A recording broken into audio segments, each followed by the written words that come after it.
This is the Visuals by Leo podcast, episode 10. I'm your guest, Ian Cabrera. I work in video marketing, creating content for creative agencies in Southern California and Texas. My work seeks to connect audiences with my clients through three things: honesty, information, and story. Today, as you can see, we're going to do things a little bit differently, okay? So I'm asking you to come along with me on this journey as I take these boys for a little bit of a ride. And before we get started, I need to do, I want to play a little game with you, the audience at home.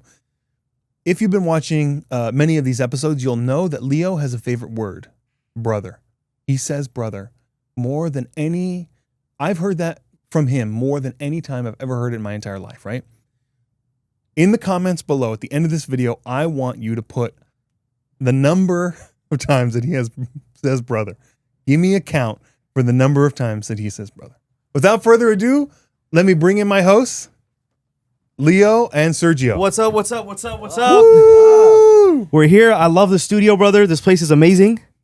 Thank you for having us. Yes. Yeah, this is incredible. Ian. Thank you. Okay, before we get started, I have already briefed our audience, but I want to get on the same page so that we're in the same headspace and make an agreement that we're going to go do things a little bit differently.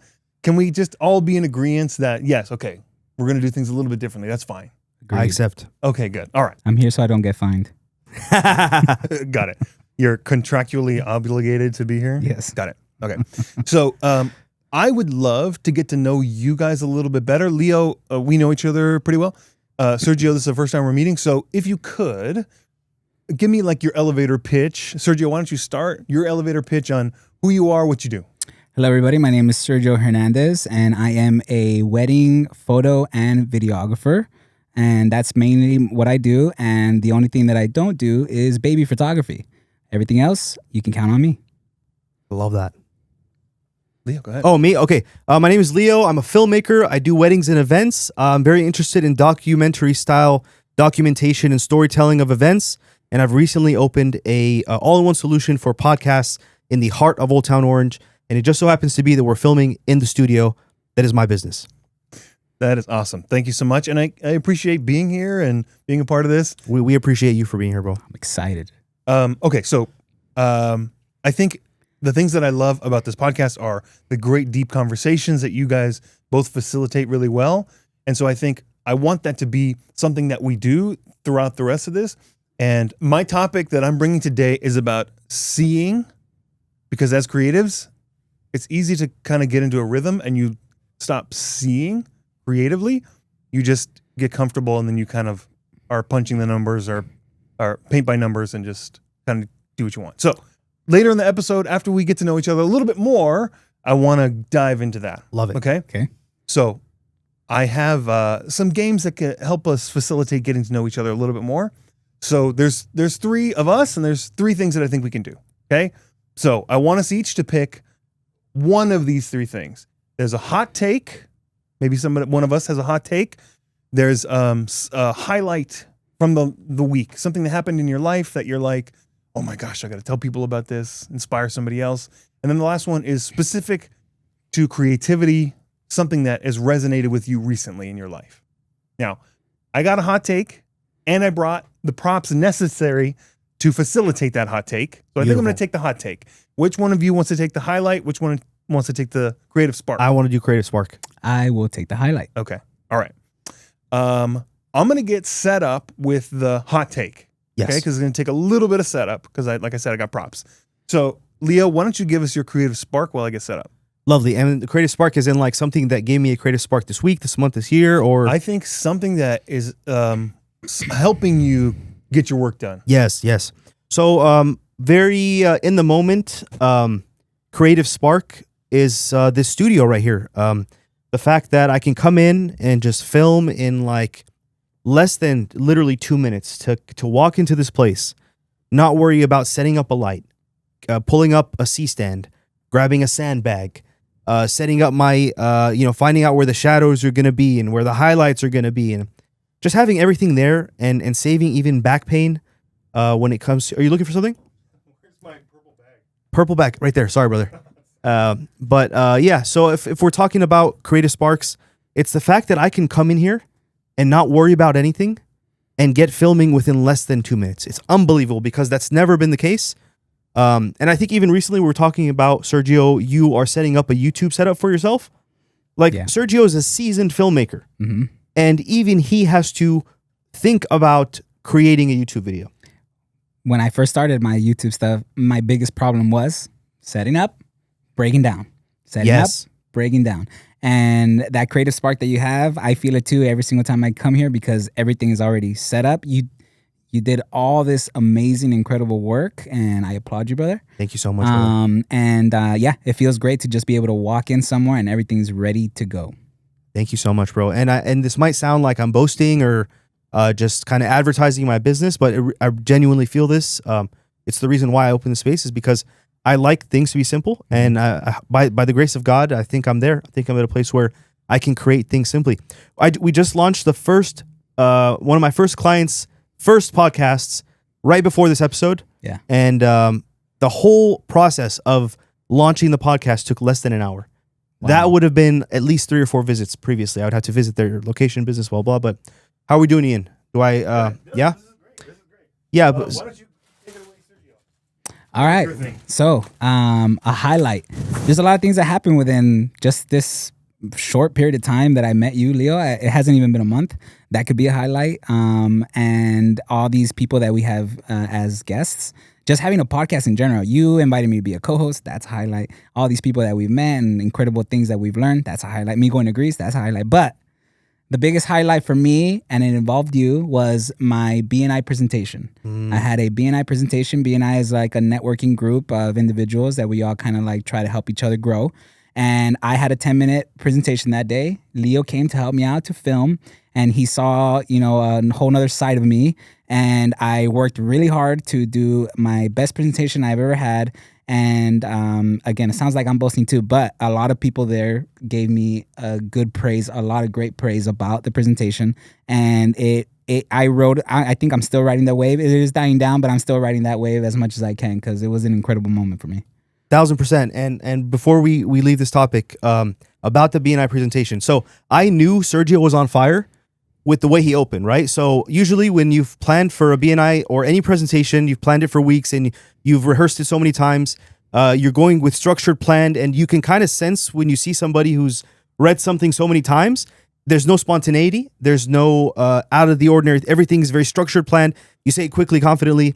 But he opened with the coolest thing. So one of the previous intros to the other business owner's little 30-second shtick was he starts like this. He gets a 1-minute timer. They go time. He starts. He's like, I got an email Sunday, the day after July 4th. And then the whole shtick is how he didn't have time to get to the email and how his business is a solution to the issues that, produce these annoying in the wrong time emails. And then, that whole conversation ended. And then we go through like a few heads of people talking about their business in 60 seconds. And then we get to Sergio. And Sergio, when it's time for him to start his presentation, he starts off with, so guys, I sent an email Sunday after January 4th, and I still haven't got a response yet. And it was just the funniest, most unpredictable thing. Everybody laughed, and I was like, all right, this guy's about to drop some bombs. And he did. It was fun. Thanks, it was creative. It was witty. It was exciting. It was educational and surprising. And you should be riding that wave a little longer, bro, because that was a really dope presentation. Thank you, brother. I appreciate you, man. Thank you. Okay, now it's time for my hot take. Let's do it. All right. Welcome back, Ian. Yeah, thank you. You've heard people say you pour in your cereal first and then your milk. And you've heard people say you pour in the milk first and then the cereal. My hot take is that those people, milk first, they're not wrong. Oh, we're going to test it. So honestly, I don't know how you would prove that because I've been eating cereal my whole life.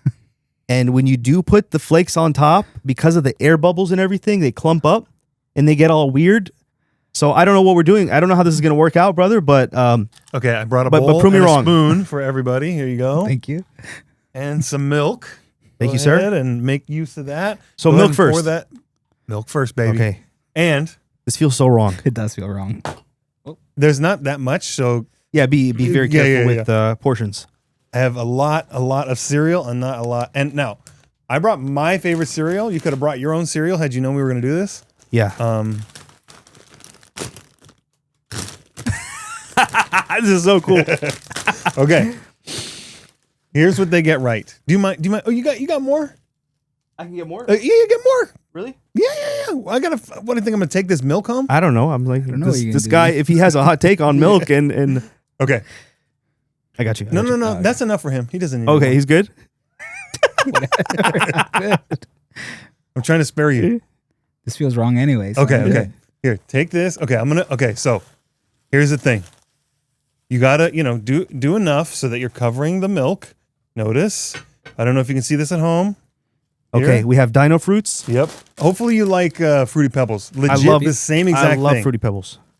Dino, Okay, so Dino is there- Bites, Fruity Bites. I just covered the milk. Just cover the milk. I'm trying to show you. I think you can see without spilling all over. Okay. Here's why they're not wrong. I didn't say they were right. I say they were not wrong. Okay. Okay, so we're Because- getting into Nice play on semantics words. now. No. Okay. This is my hot take. They're not wrong because what this allows you to do is control the sogginess. Ah. Okay. When you pour it the other way, you are stuck with soggy. It's a race to the sog. This way, you control the sog. Look at all this stuff on top. That's not getting touched. Okay. So Okay. whatever I want to actually eat is down here at the bottom, and I kind of scoop from underneath, and I enjoy that. And you get full control over the sogginess of every bite of delicious. And this stuff goes soggy quick. You got the right stuff. Exactly. This stuff goes soggy very quick. Exactly. That's my hot take. So let me figure this out. Yeah. So you said Think it in about it. theary, but I don't know in practice if this is Okay, legit. all right. Maybe We're gonna and we have test to be it. honest. Like we can't just be like, yeah, Ian, you're We're right. gonna No. test it here. Let's see. We're gonna find out if this. Watch the food on the mic.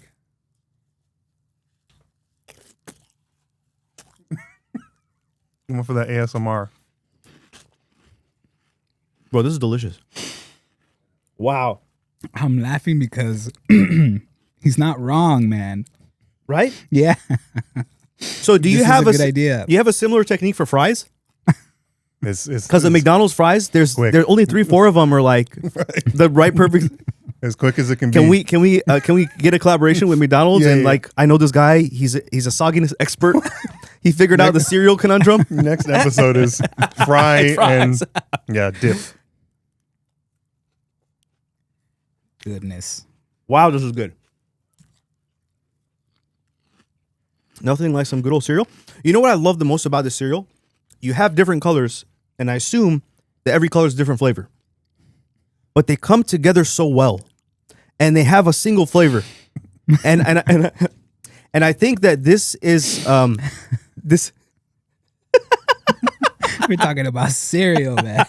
But if you think about it, what they're telling us, what they're telling the children, is that all these different colors with their different flavors, they come together to make a unified single flavor that's absolutely delicious. So we all need to come together as a community, and humanity needs to unite despite our differences because we taste better as a whole. I like that last line there.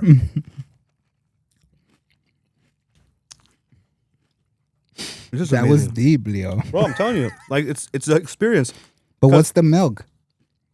The milk is our ideas, our thoughts, our beliefs. Mm-hmm. All these things, they could be separated, but they could also be things that flow between us, and we're more flexible about the how strictly we stick to our understanding of reality and our perceptions and beliefs. And guys, this is what's in this stuff?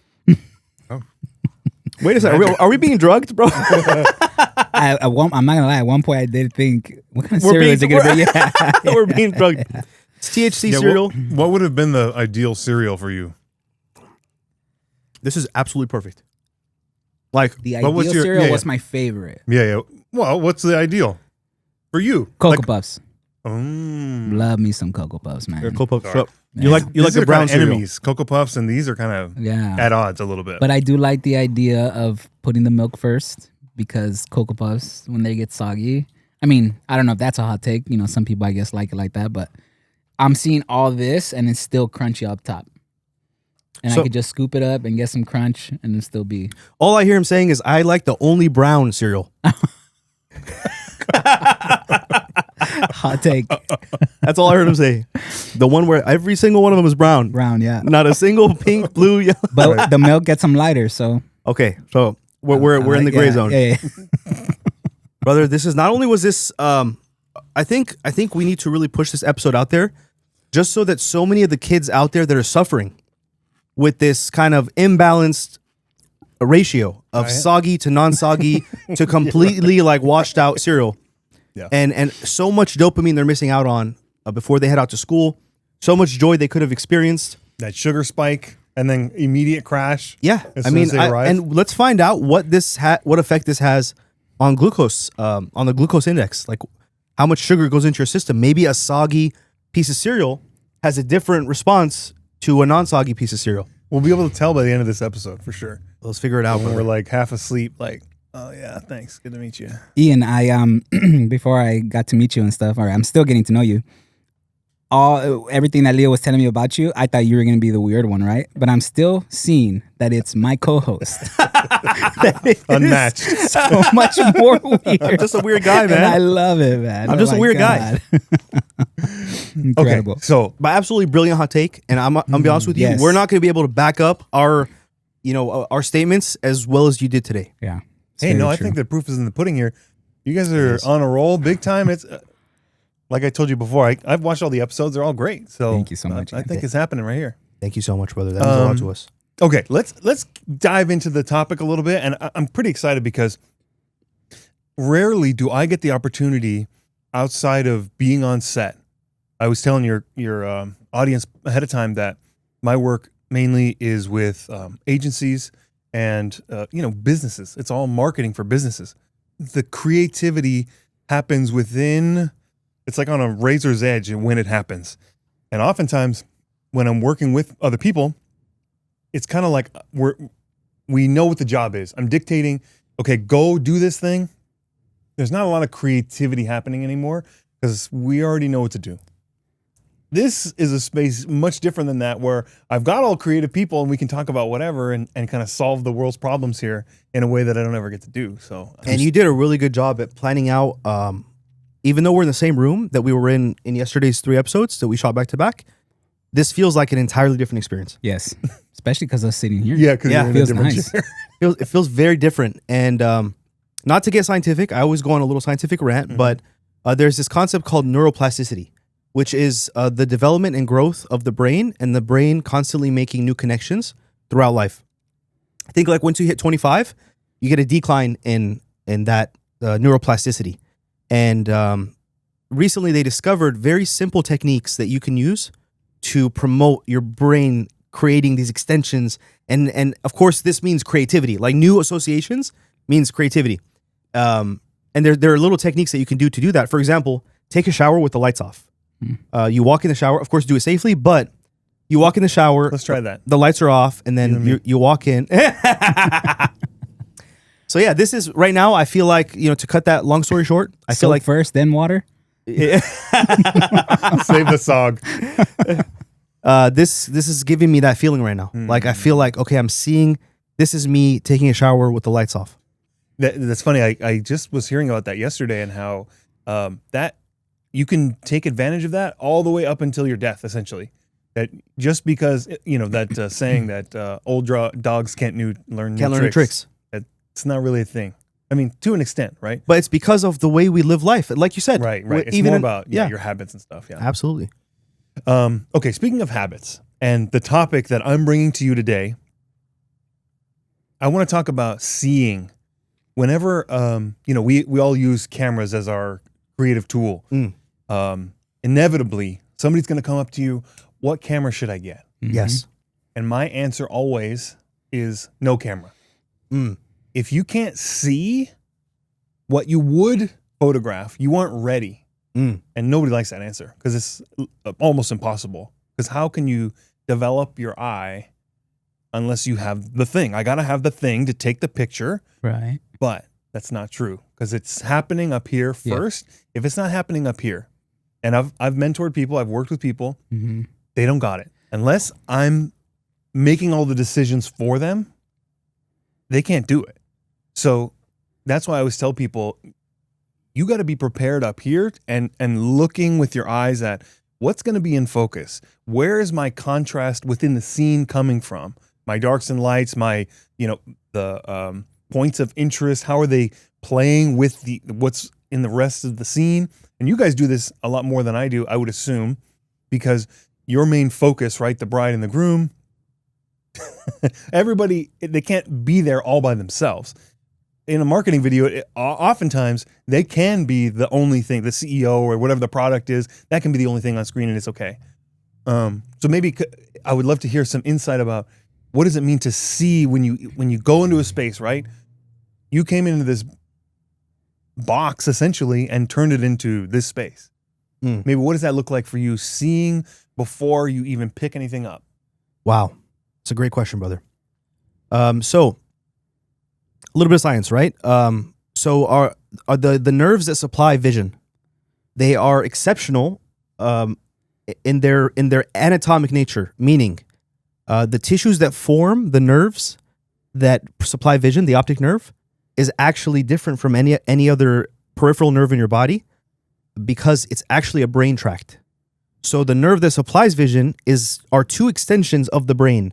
Your brain is becoming the small little loop of nerves, and it goes out and it becomes it's crazy, right? So vision is unique as a sense because it is not just a normal nerve extension from the brain. It is the actual brain becoming smaller and extending through a little tube and supplying vision.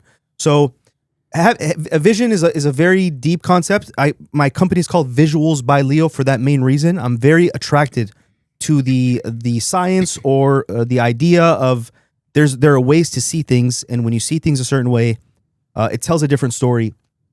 And I feel like kind of like with Dunning-Kruger, where people who don't have a lot of experience have a lot of confidence. I feel like there are visions that I've had when I was a beginner filmmaker that I have not to this day reached the technical skills to achieve. So the vision, I feel like a lot of people have a vision. Some people see something, even that the amateur that you're talking about asking what camera to get, they see something. But it might take them 10 years to deliver on that vision. Yeah. So as much as I love the concept of, seeing things and appreciating them and everything, I'm a very hands-on practical person. So I believe in creating systems, facilitating things, being very technical to allow the vision to come through, to allow it to flow. Does that make sense? Like, I feel like someone who's never a movie director in the world might have in the depth of their mind a very crazy imagination and a beautiful vision for what a movie can be, but it will never come and see the light of day because they didn't pursue the tools that would allow them to do that. Interesting. Sergio. Yeah. So when I started my whole thing, it was at a church, and it's very easy to do things at a church because they already have lights set up. They look great already on stage. So it's very simple. But it wasn't until and same as what Leo was saying, the vision. I've always had a vision of doing things creative wise, but I never thought about picking up a camera or doing it that way until a friend encouraged me to do it. And then, but everything was scatterbrain in my head. So when I walk into a room or I go outside or I go to a wedding venue or just a different location, the old me would just be so scattered. Like, I know I could do something here, but I just don't know where or what, But now that after I met my mentor and I read a couple of books and YouTube University, all this stuff, it kind of helped me establish like a step-by-step thing. Now I go to a different room. I go to a wedding venue, something new, a new place. And the first thing I'm looking at is like, where's the light coming from? Where's the best light? And in that light, where's the best background? And in that background, how can I pose now my couples to be able to get that background, to get a cool pose with my couple? What's my bride wearing? What kind of dress is she wearing? Where's the detail in that dress? Does she have a cool detail in the back? Are we going to do a back shot? So I think about all those things now, and I put everything together to create what I want to create after that. I do appreciate, though, what you're saying about, like, if you can't, no camera, and let's see what you got, like, in your head. What is it that you're trying to get? Oh, I don't know. I can't see it until I have the camera. That makes a lot of sense. That's really good training. But yeah, I've always had that vision, but everything was scattered. So it wasn't until I had structure that now when I walk into a room, I know not to shoot over there, but during sunset, that might work out. But it's not right now. So let's go shoot at this different location. So that's the way kind of I structure my thing.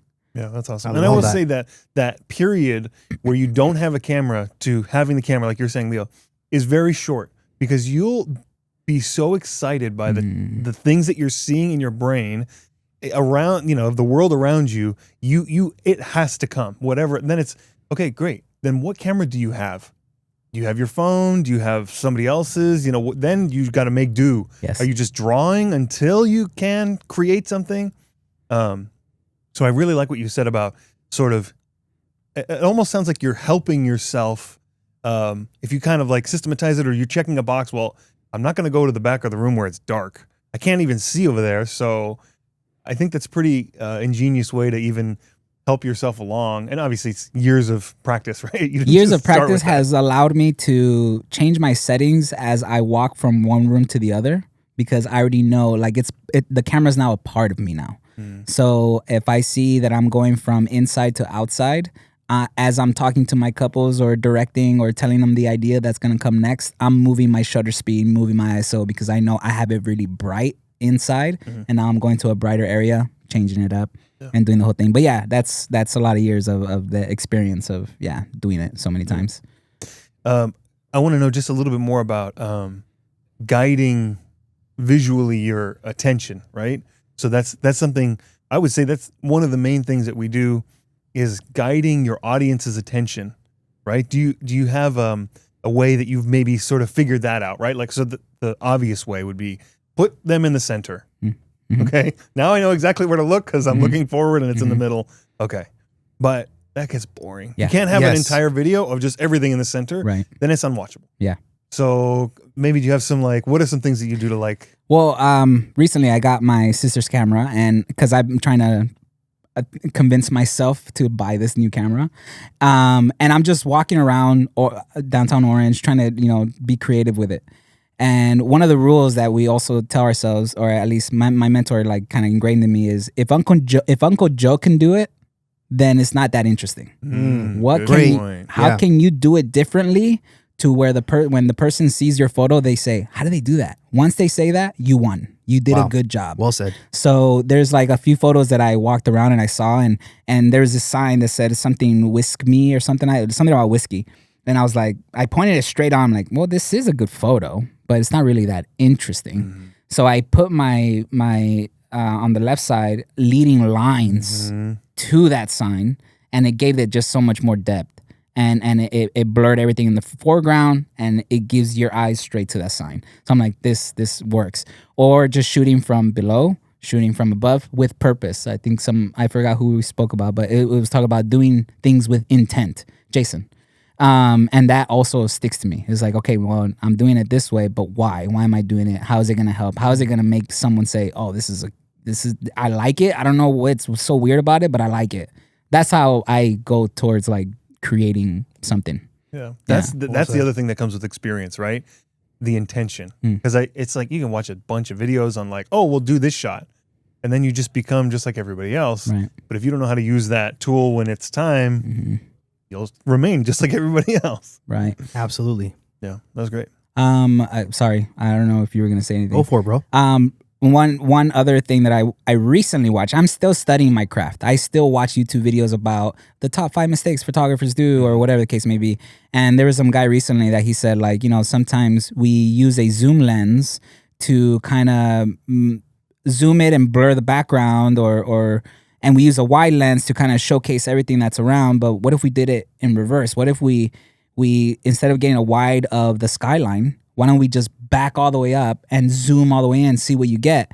And it was cool to see that he was talking about that. And I had recently just did that and again, that was just one of those things that I'm thinking about, like, how can I make this look different? And so I still study what's going on around me, even though I've done it for over a decade. And it's really cool to see all the new different techniques that people are talking about, because I'm still chasing those visions that Leo was talking about too. I have these grand visions, I just don't know how to do them. But each time I learn something new, I feel like I get a little bit closer to get there. Yeah, that's absolutely. Awesome. Is cool. that a question for me as well? Or no? Whatever. Yeah. I'm just kind of with it now. Let's hear you. Yeah, I love that you said how the thing you resort to in the beginning is the default. Put them in the center, and I feel like, and if I want to sum up my evolution as a storyteller, not necessarily a filmmaker, a storyteller, it is how much more indirect can I get away from that, put them in the center, or just tell people like this chiropractor. If I'm doing an ad for a chiropractor, this chiropractor is amazing. That is day one of storytelling. Day 1,000 is let's follow the journey of this man who was 20 years old and he thought he had a congenital health issue, and he was in love with his neighbor and he could never get married to her because she wouldn't look at him because she thought he's just dysfunctional and he's very unhealthy. And then he meets a chiropractor and he goes, and then it's like this chiropractor. At the end of the story, it's this chiropractor is amazing, Right. and that story lasts forever. So your evolution as a storyteller is how much further away can you get from just put them in the center. This is what it is. The more distant you can get from that simplicity, the more evolved you are as a storyteller. Yeah, that's great.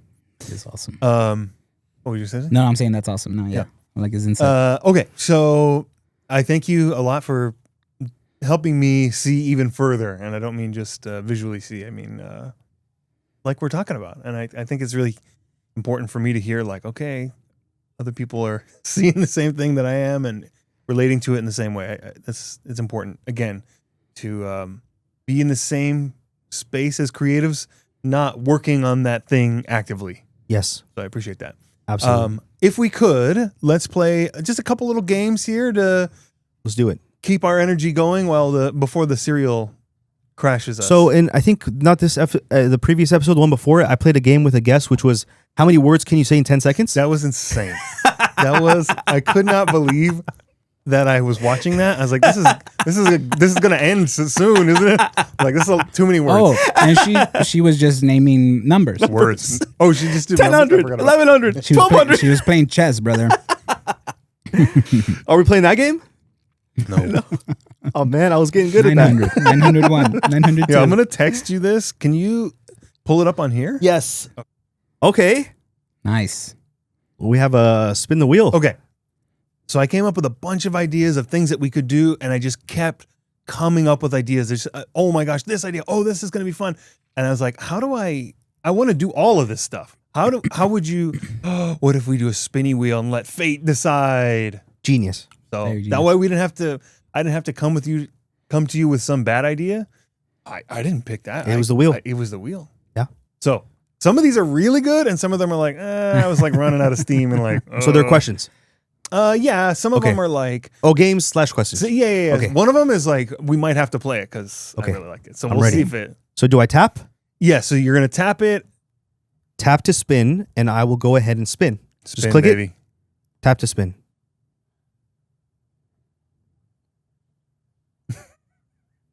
Gonna have to put some music here or something. Okay, what does it say? Because then I'll read off I have the Oh. list. So Very right close. now we're at equalizers. Oh man, that's like one of the worst ones. Oh, man. Okay, so I have this thing. There are things that exist out in the world that are equalizers that make everybody the same. Mm. My favorite example of that is the beach. Dude. Everybody is the same in relation to the space, right? There's good-looking people there. There's not so good-looking people there, but they're all the same, as in they're sitting on the beach doing the same activity. Mm. So again, like you might be attracted to somebody that's sitting on the beach, but everybody can more or less participate by like walking on the sand Yeah. or like playing volleyball or eating ice cream. It's Yeah. an equalizer. It's the equalizer. I got one ready. Okay, good. The DMV. Ooh, that is a good one. Wow. That's a great one. You see the girl decked out with Louis Vuitton, Right. talking to her agent. You got to postpone my flight. And you see like the homeless dude walk in, and you see the drug addict, and you see the teacher. Everyone's pissed off, and they're waiting for their to renew their ID or something. That's a great That's a one. good one. Mic drop. Yeah, you don't have to have one if you don't. We can do another game. We can spin again. I got another one for you. All right, go, please. What do you call it? You know when you're in transit, if you go like you fly somewhere, and then you go in a bus to get to the next terminal when it's a very big airport. Yeah. That bus is an equalizer Yeah. because you're with the crazy person that's singing, and you're with the little family, and Everybody's going somewhere. everyone's stressed out. Everyone doesn't Right. want to be there. Nobody wants to communicate. Nobody wants to talk. The thing that I like about the beach is that everybody is there to relax. Unlike that thing that you're talking about, right? Yeah. You're anxious and then your anxiety spikes as soon as you hit that transit thing because you're just so much farther away. At the beach, it's the exact opposite. It's the opposite.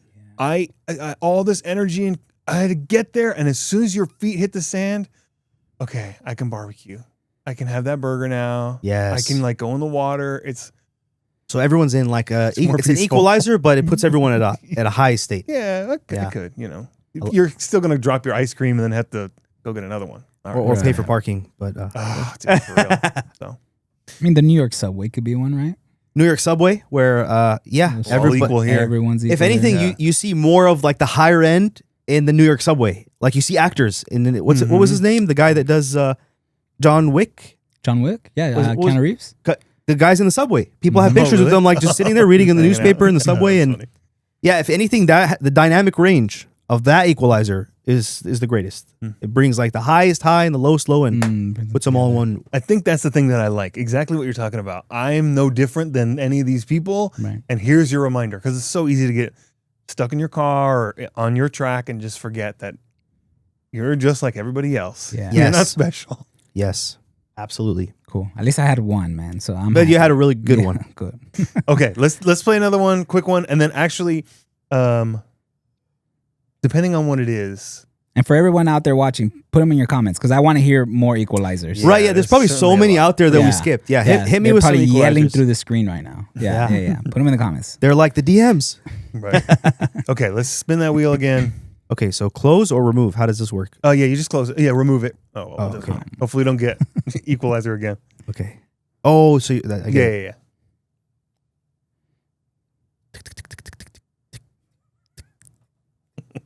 Unfinished Business. business. Okay. This Explain. This one came up because of something that you said on an earlier episode, maybe 3 or 5, something like that. Dude, thank you for like knowing this stuff, Yes. bro. You said so. The idea was there's something that we're not doing as creative people. You only have so much time, but all the ideas are always flowing, right? That's how it is for me. You gave an idea of wanting to be able to list best practices for this wedding speech to, you know, the groomsmen and women, right? So That's so deep, bro. I Mhm. feel like this is a Nardwar interview. How did you know that? Thankfully, I didn't have to watch I didn't have to go that far. Okay. I said that in 3rd grade. But go ahead. Okay, so here's your opportunity. It could either be we can just discuss what our unfinished ideas are, or this could be your space where you just like really air out like, okay, what would your best practices be? Because the way that you were talking about it, I could tell you already knew what they were. You didn't need to like, well, let me go and write these down. Like, don't Yes. say the F-bomb. Don't Yeah. comment on the brides, Absolutely. whatever. So for unfinished business, I have one that is just sitting on my chest, and you hear me talking about science a lot. I like explaining concepts. I like education. I love I used to be a biology teacher. I would teach high school students biology for 2 years, and I love taking a concept that's complicated and making it easy. And I am a filmmaker, and all this stuff was rocket science to me. What the hell is aperture? How do you get a blurry background? How do you put music and video together and not make it sound weird? Like what do you do to the music? You don't just turn it down. There's a few tricks you do to it to make it blend with human dialogue. Every little thing that I've learned in filmmaking, I've always wanted to create a very short 2-3 day master course where you go from somebody who just uses their iPhone and takes selfies to like, okay, let's use f-stop 2.8 for this shot. And you know what? The background is blown out. Let's take you somewhere else.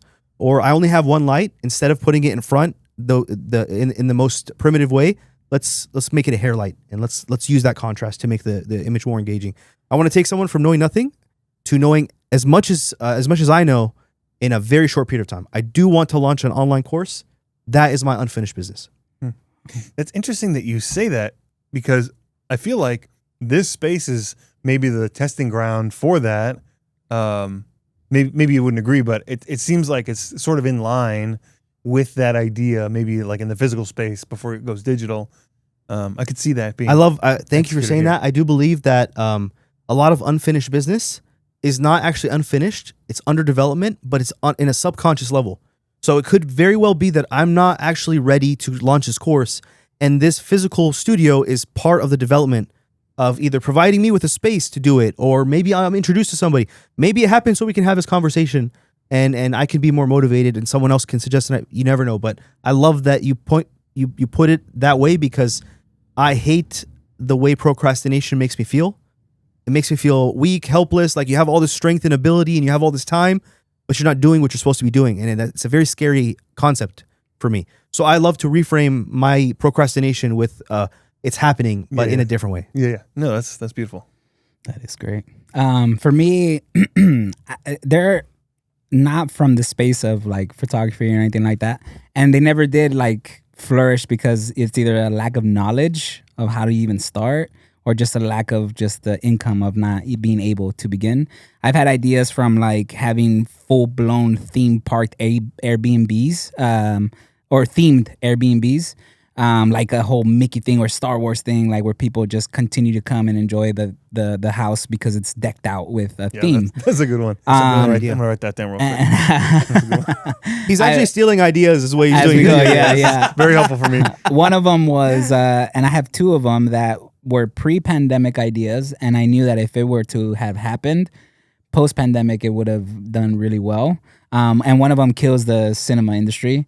But I had an idea of calling something at-home theaters, where you can watch movies that are coming out brand new in the theaters, but at home. And this happened after the incident of the theater shooting stuff. Oh, okay. So I was like, well, how people are going to want to watch movies at home, but how can we do that where the industry doesn't lose money? And everyone feels safe, and they don't have everyone feels safe, but they're also paying for their experience ticket, because you still got to pay to watch the movie, because there can't be 10 people in one TV watching a movie and they're going to lose out on all of that money, right? The 10 people. Absolutely. At that time, Microsoft with Xbox brought out a camera that was infrared, so they can see, heat. So I was like, well, why don't we just combine that, and it can see how many people are watching, and therefore you have to pay that many tickets in order for you to watch that movie. Absolute genius. So that was one idea. And then the other one was I didn't know what QR codes was or how far we can use QR codes, but one of them was being at a restaurant, being able to have a direct connection to your server in some way, so that, whenever you do need something or you're ready to order, you don't have to wait too long or whatever the case may be. People would abuse the crap out of that immediately. I mean, they have some restaurants now have like, What? Buzz It. Oh. Like Red Robin has like a Buzz It thing. And I don't go to Red Robin often, but I just know they have a Buzz It thing, and it just blinks and your server sees it or feels it, whatever, and they just come and they help out. So something like that along the lines before COVID. And then I was like, man, if all this happened, if I would have done it, then after COVID, it would have been the Peloton of that time. Oh, man. At least I think. I don't know. I think it's brilliant. Yeah, but the Airbnb one was one of them where it's like, again, I don't know where to start. I don't have the finances, but I would love to deck out a house and then make multiple ones. Yeah, that's cool. Love that. And we might have to bleep all that, because that's too good an idea to okay. put it out there. Business. To seriously find some investors. Yeah. Okay, well, my last game. So just while he's doing that, I'll run another question. You're gonna have to. Okay, yeah, good. Yeah, good. In the meantime, while we're waiting for me to figure out this. Yes. So. Oh wow, we almost stopped at predictions, but we went to stop talking and do. Oh, that's kind of probably the same thing as the last one. Then I'll do this. You want to do? I'll do it predictions? Again. Predictions is good. No, I'll just run it again. Okay, all right.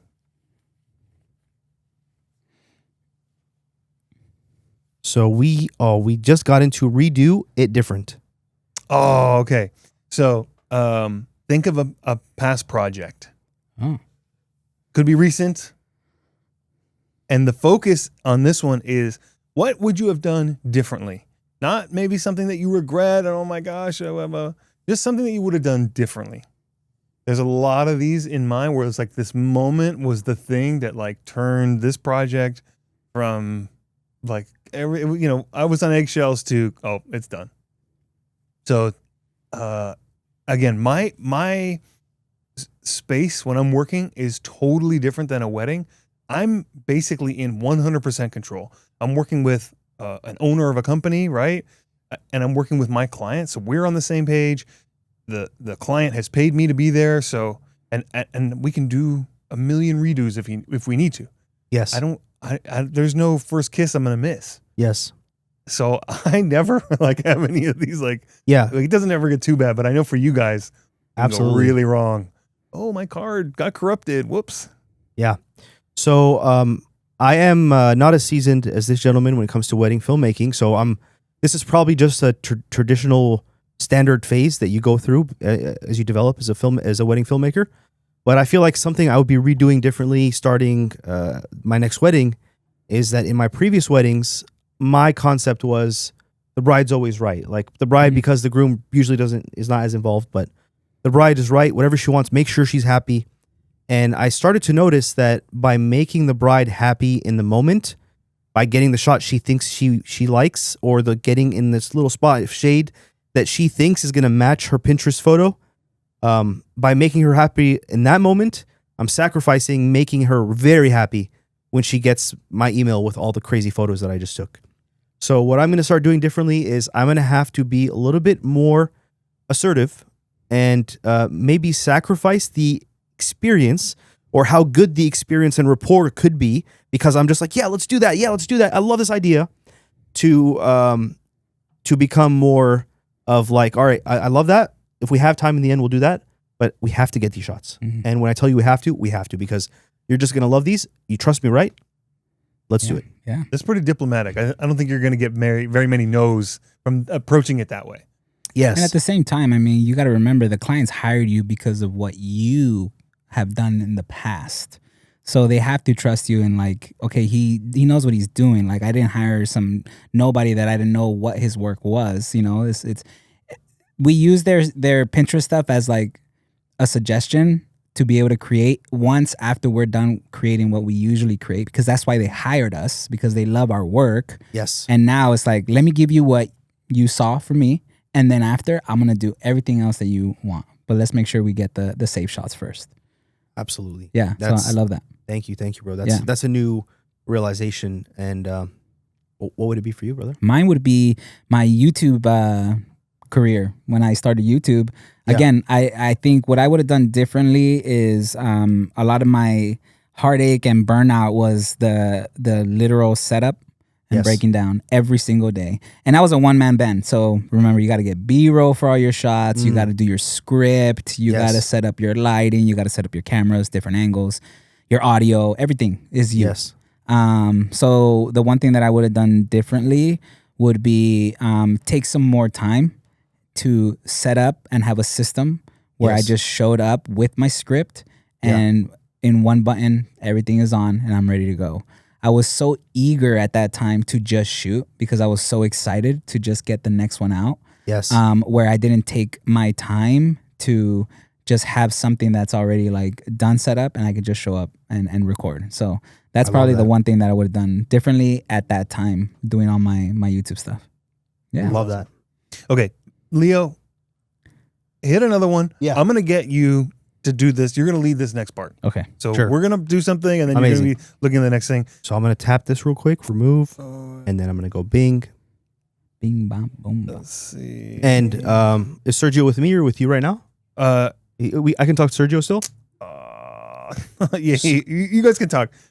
Man. Okay, so how about this? On that same topic, I really didn't know that you had that struggle with like setup. I know you talked to Jojo about helping you set up a space. Uh-huh. But I hope you know that this was always an offer. You can come and film here anytime you want. Oh, thanks, bro. Yeah. No, really, like, and I'll make sure that you can get access and you can tune in your thing and you just film your A-roll here. And I know you eventually want to maybe tweak things to your more liking with props and stuff. But until you have that, this is your studio, bro. I appreciate that, man. Thank you. And You're I'm not always just so being, generous. I'm not just being a nice guy. I'm dead serious. Yeah. Like, when the cameras go off, he'll start yelling at me after. I was just joking, bro. Like, forget it. We're closing. No, but really, please. Thank you. Please. All right. Thanks, Leo. Okay. So I sent Sergio on a task. Yes. And while he's doing that, we're going to play the game again. Love it. I'm going to spin again. Oh, you're not going to get this one because I didn't record, but that's all right. I'll show you right here. Yeah, we'll tell them what you it can is. see that it was this or that. This or that. Okay. I played this game too. Oh, really? Not too long ago. What? Yeah, so I was like, Okay, what was it? it was like 2 episodes ago. I asked the guest soda or ice cream, and she said ice cream. And then I asked her, playtime or money, And she said money. And she's 5 years old, so it was concerning. But Yeah. Okay, all right. I'm gonna spin it a little bit. okay, And we're gonna do hot take roulette. let's do Okay, it. so I'm just gonna rapid fire, Hot takes, and you're just gonna yes or no these or give your thoughts. Okay. easy. Deadlines are good for creativity. Yes. You can expand on these two if you have more to say. Okay. Okay. Creative people are bad at business. Yes. Are they? Yeah. Hmm. They're All right. bad. They're okay. This is your hot take, so fine. I'll but accept it. I can explain it, right? Okay. Yeah. So- Explain. So I feel like creative people are bad at business in the sense that businessmen that are selling products, someone who has like one of those Amazon drop shipping things, which I don't understand, but Yeah. you pretty much you make money on buying things and selling it somewhere Yeah, else, and you make that profit. They're taking something that has maybe 5 out of 10 value, and they're making 10x profit on it. Mhm. As creatives, we're taking something that has 1,000x value and selling it at like a quarter of the price because we're not the savvy businessmen that we should be to properly profit on what we're offering.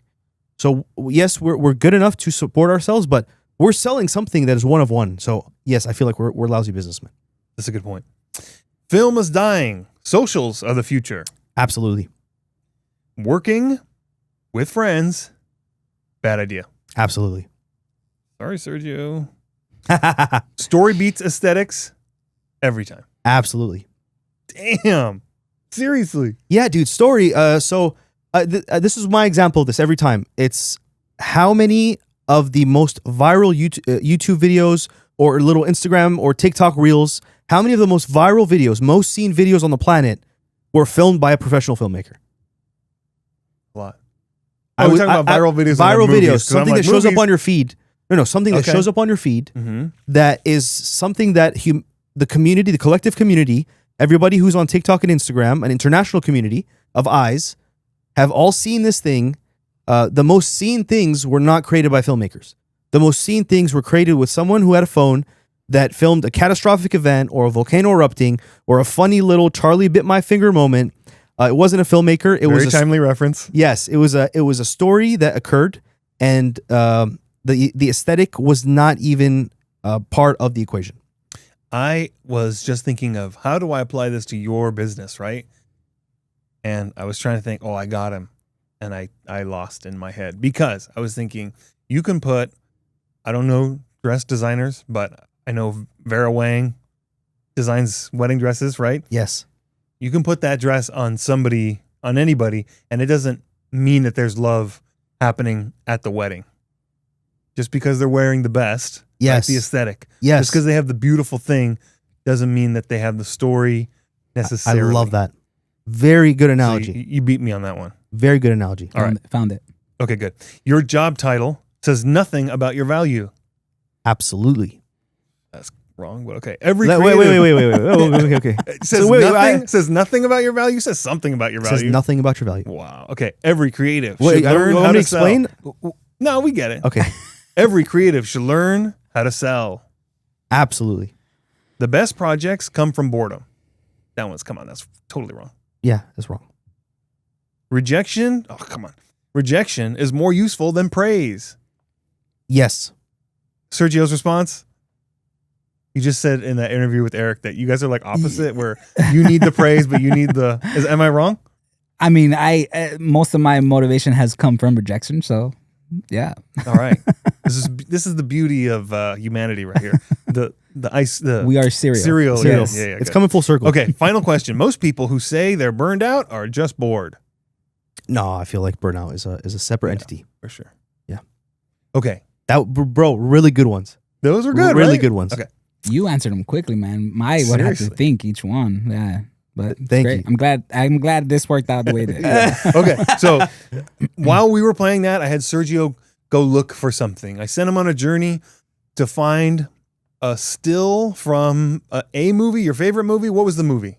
A movie. A movie that he's going to let us see and analyze for us and show us a little bit more about how he sees things. Ready? Yeah, let's see it. Oh, Sheesh. okay. Sheesh. We're looking at the scene from the most recent Joker. Oh, not the most recent. The not the sequel. No one Was it knows just the called movie. Joker? Yeah, it's just Joker. Okay, Joker. Yeah. With Joaquin Phoenix. Joaquin Phoenix.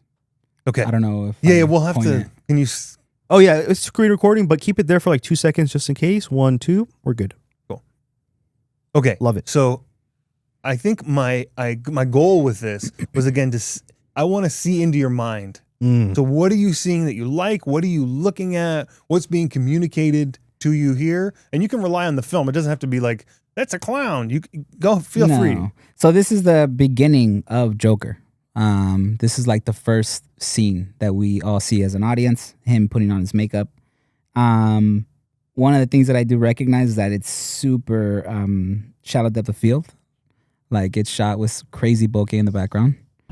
The colors, the way it was shot, like the color grading was amazing to me. But it was just seeing him like doing this thing in the mirror, like forcing himself to be happy, but then a tear coming down to me was, I don't know how to explain it, but it was such an impactful scene for me to watch that. And as soon as he releases it, he is actually the way he's feeling, but he has to force himself to smile. That's so from deep. time to time. Yeah. That's so deep. I absolutely love that. Yeah, that's really cool.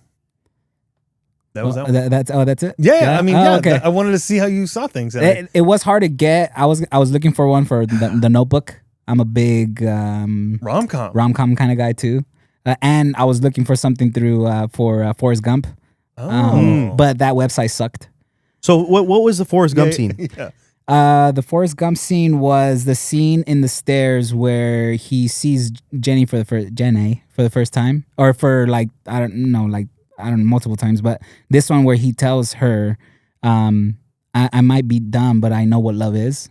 It's one of the Man, that hurts. It's an awesome scene. So I like that scene. And then the one from the Notebook was the scene where she shows up and sees the house that she told him that she always wanted, and he built it for her. And she sees it for the first time, and she's just like, "Whoa!" Like he did this. What we spoke about when we were young, and we haven't spoken in forever, and he built it for her. Wow. Yeah. What about? I guess that one's kind of like a drama. It's not exactly funny. But there's funny moments in the Notebook, right? Oh, what right. about that like genre is interesting to you, or why do you like that one so much? The The only reason I'm asking is because I feel like a lot of guys wouldn't say that that's their favorite. Oh, okay. I kind of Wally is my spirit animal, man. He is a hopelessly, what is it? He's just a lover at heart. Like I always forget what I'm trying to say with Wally, but he's just a hopeless romantic. That's what he is. I feel like that's what I've always been. And in the Notebook, what I love about it is that Jonah, damn, I can't believe I still remember his name. Biggest fan over here. He's This just is like the 25th anniversary too, I think. Oh, it so. is nice. I don't know. I'm just Oh, okay. I don't think I've ever seen that. either. I just like the whole idea that the love never faded away, and no matter what happened in their lives, he did his best to kind of reconnect them together. And everything that they spoke from the past, he did even from the beginning. He hung from the Ferris wheel just to get her to go out with him while she was on a date. And so he kind of knew that this is the person he wanted to be with, and he was going to do everything he could to make it happen. Writing to her every day. I mean, going to war and coming back and building the house. He never forgot. And then all the way up until the end where they both died together. I have a great fear of losing my partner. And so seeing that is like, that's probably the best way to go. You know? That's so deep. How much of that do you feel like those things that inspire you in those like romantic movies translates into your work?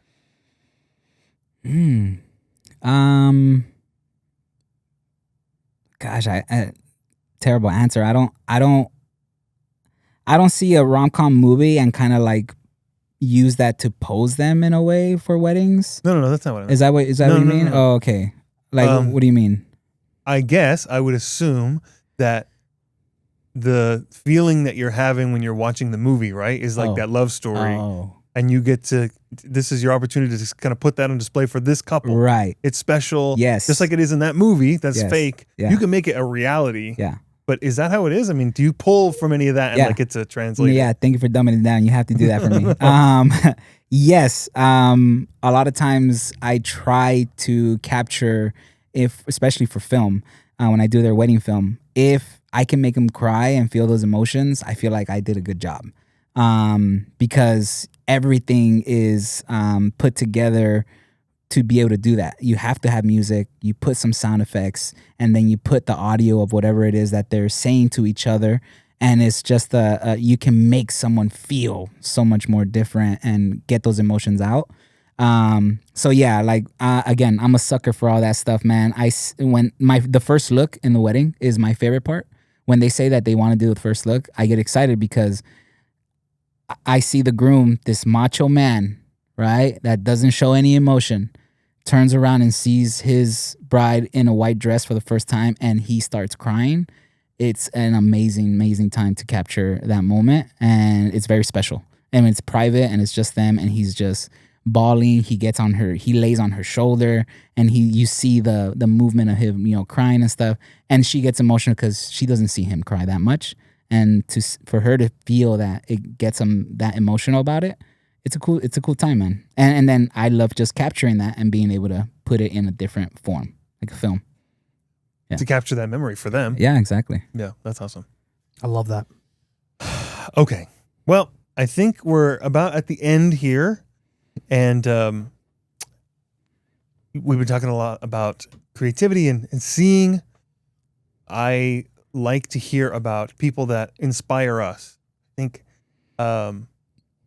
it's always important to remember those people that are around you creating things that are giving you that fuel, like you talked about, the creative spark that you have in creating this. That watching all of your episodes definitely was my creative spark for the last week too. Thank you so much, That's cool, man. Yeah. And so I would love to know, in your life, as we kind of send off, let's give the audience some people that they might be able to follow, people that you follow, or maybe books that you've read, or some piece of media that you are enjoying that somebody else could also take advantage of. And if you need time, I can supply mine first. Yeah. Go for yours first. Okay. Yeah. So mine is a friend of mine, Walter Cabal. He makes belts. He doesn't only make belts, but he made my belt. He Walter Cabal. Yes, he made this belt special for me. He works leather, so he does like anything. He does like aprons and belts and I don't know, leather stuff. I don't know everything that he does. But I asked him to make this for me.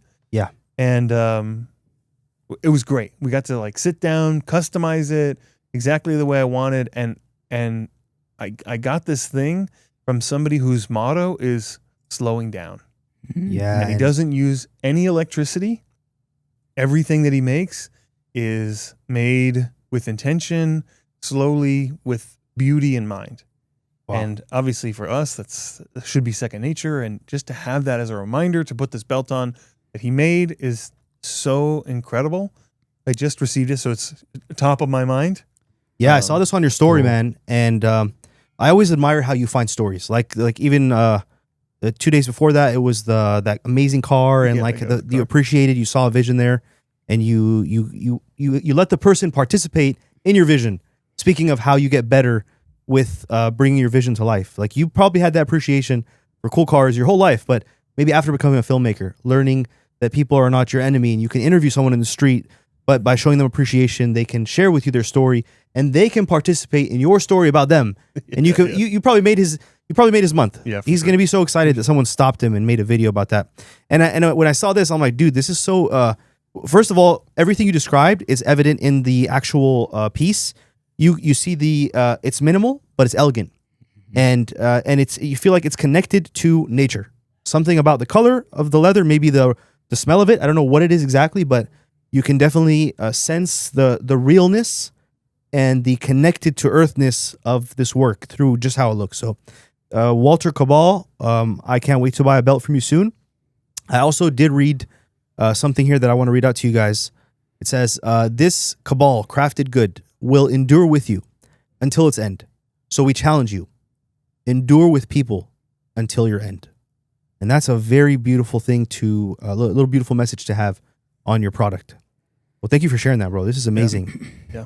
I'm not going to try it on because that's going to be very exposing of my size right now. But no. And I had him make a single hole because I wanted it to be one person wearing this only, which means I can never I can't gain any weight. You can't get 'Cause any. it won't fit. I was gonna say that would That's put me on the cool. spot. No, that's But this is cool. my belt. This is nobody else's belt. Yeah. So I guess you could potentially, somebody else could wear it. But Yeah. Yeah, I absolutely love it. Thank you for sharing that. okay, somebody very else, Sergio, somebody that's inspiring you, an account we can follow or a book you So read. there is one person, but before I go into that, like a lot of people inspire me on my Instagram, and I had to learn that don't get jealous of some of these creative people that do amazing work. I can't look at them and be like, man, what am I don't feel like posting. There's a lot of times where I had to do that, where I did that to myself, where I didn't post because I felt like I followed so many people that just did so much crazy stuff. But now I look at it as inspiring. Try to figure out how they do it. Do it in your own way. Don't copy, but do it in your own way. And now that's been a healthier mindset for me. I follow so many more now to get inspired, not to get jealous of, but to get inspired by. But the one person, and he's sounding like a myth because I talk about him a lot, and we are going to get him into the podcast, but that's my mentor, Elmer Escobar. You can follow him on TikTok, on Instagram, TNK Photo. And the reason Is being it is TNK Yeah. or TN? TN, the letter N Got and it. K, Okay, got it. short for Tank for his dog. TNK Really? Photo. Yeah. Okay. Yeah. Interesting. And he's inspired me since the very beginning because he's always shown me respect that I never got used to receiving from anyone. And that goes from like family stuff, being the little brother and all this other stuff. But he always has always been like respectful to me first and then been a mentor second. And I remember the stages of me just shadowing him. At one point, he like looked at me and goes, I consider you a friend now. And I was like, whoa, that's kind of cool that you're just like throwing that out there. Like, oh, we're friends. And then eventually it was like, Sergio, I trust you more than I trust my brother now. And I was like, whoa, like this relationship is like growing. And I've always just cherished that relationship with him. To this day, he still coaches me not only about photography, not only about business, but just life in general. Like he's my therapist. Like if something's going wrong, I'll call him first and he's the first to calm me down. Or he's always devil's advocate as well. He's not going to choose my side just because he knows me longer. And I said this in the podcast too. I know that I'm always going to be chasing him because everything that I see that he's done has been successful. And I hope and pray that he continues to grow because I want to continue to grow. And he's always been able to give me the blueprint of how to get there without going an array of different directions. He's like, hey, dude, this is how I did it. Just follow me and I'll help you get there. And he's always been inspiring to me, for sure. I love that. I can't wait to meet him, man. I can't wait for you guys to meet him, yeah. Why haven't we scheduled his episode? Is he busy? Or? Okay, to be completely honest, He doesn't want to do is it. because I've never. Oh no, he does want to do it. he's like, when am I going to get in there? Is because this is my first time doing podcasting, and I kind of want to Have more under your belt. my before- belt. Okay. Not to say that I didn't. I don't have any respect for the people that we've done already. But not this to is, say that. It's a very unique. It's a unique episode for you specific personally. individual for me. Yeah, Yes. it's very like high stakes. Like shooting a wedding for a best friend. Yes. Like I did care for all my other couples, but now Yes. this is my best friend. Like, oh man, it's like a Gotta little bit ride, more baby. pressure. Yeah. Yes. Pressure's on. Yeah. So I Right. kind of want to be ready for that. And I did tell him that. He's like, all right, whenever you're ready, you let me know. We'll schedule I it love out. that. Well, Well, if a little bit of student becoming the teacher there, you maybe he already has a podcast, but sounds like he doesn't. Oh, he does a lot of YouTube. Oh, Tons of YouTube. I Yeah, thought, yeah. hey, this could No, be no, the no. thing that you're doing No, beforehand. no. No, sorry. He's done podcasting already. I'm telling you, man, everything that he's had, I feel like I've done. I got the dog after him. The only thing I don't have is a 6-pack, but I'm getting there. yeah, I told Yeah. you how to get it. No sugar, Not a but then bunch of Ian. cereal, Yeah. sorry. Thanks, Ian. You broke my. Yeah, I'm not having a 6-pack because of you. I can't wait to get him. And if it helps, bro, another way to look at it is he's such an influential guy. We're not going to have him on once.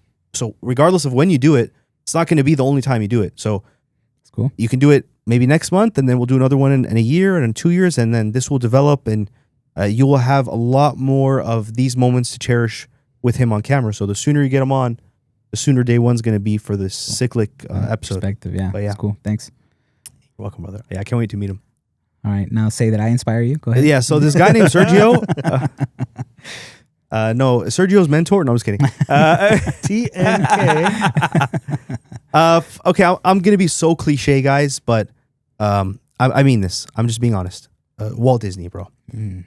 We live in I California. meant like a creator that we wouldn't know. Somebody that you could okay, like okay, big time. so I didn't know that. That's good. Was Okay, that. we got the big guy out of that. Okay, Wait, so that's Walt good. Disney, sorry, bro. Yeah. Okay, so Somebody that doesn't, somebody that needs the support. support. Oh, but now I'm on the spot. Not Elon. Okay, we're gonna Not Trump. You I'm said gonna have to- yesterday. Yeah. who is a creator. So I just met yesterday. I just met the owner of Elusive Coffee, a young man. I can't remember his name because I literally just met him yesterday. But it was in JoJo's house. He had a little get together after the episode, and he had spoken about him in the episode. And I can tell that he was a charismatic guy because JoJo, like, he wouldn't mention him for no reason. And I meet him, young guy. I think he's like 24 years old. He just launched his coffee company called Elusive Coffee. He started selling coffee after he was working in some of the big brands' shops as a barista, and he quit. And then he started selling coffee in front of his house. That's how JoJo met him. He was driving by, and JoJo, being so supportive, lost his mind and was just like attack mode. Like, well, what do you do? What's your Instagram? And just starts shooting him to people. Starts bringing him over to events.